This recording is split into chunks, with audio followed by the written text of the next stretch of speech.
এইচএসসির ২১ থেকে ২৫ জুলাইয়ের পরীক্ষাও স্থগিত। হ্যালো শিক্ষার্থী বন্ধুরা, যারা নাকি ২০২৪ সালে এইচএসসি পরীক্ষা দিচ্ছ, সো দেখতে পাচ্ছ দ্য ডেইলি ক্যাম্পাসের নিউজটি কিন্তু প্রকাশ করা হয়েছে। অর্থাৎ তোমাদের ২১ থেকে ২৫ তারিখে যে পরীক্ষাটি ছিল সেটিও কিন্তু হবে না।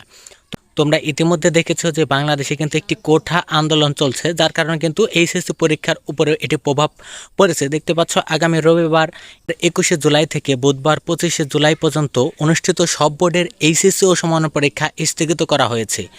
আজ বৃহস্পতিবার ১৮ জুলাই বাংলাদেশ আন্তঃশিক্ষা বোর্ড সমন্বয় কমিটির সভাপতি ও ঢাকা শিক্ষা বোর্ডের চেয়ারম্যান অধ্যাপক তপন কুমার সরকার স্বাক্ষরিত এক বিজ্ঞপ্তিতে এ তথ্য জানানো হয়। এতে বলা হয়, আগামী ২১, ২৩ ও ২৫ জুলাইয়ের সব বোর্ডের এইচএসসি ও সমান্য পরীক্ষা স্থগিত করা হয়েছে। তবে ২৮শে এপ্রিল থেকে পূর্ব ঘোষিত সময়সূচি অনুযায়ী অন্যান্য পরীক্ষা যথারীতি অনুষ্ঠিত হবে।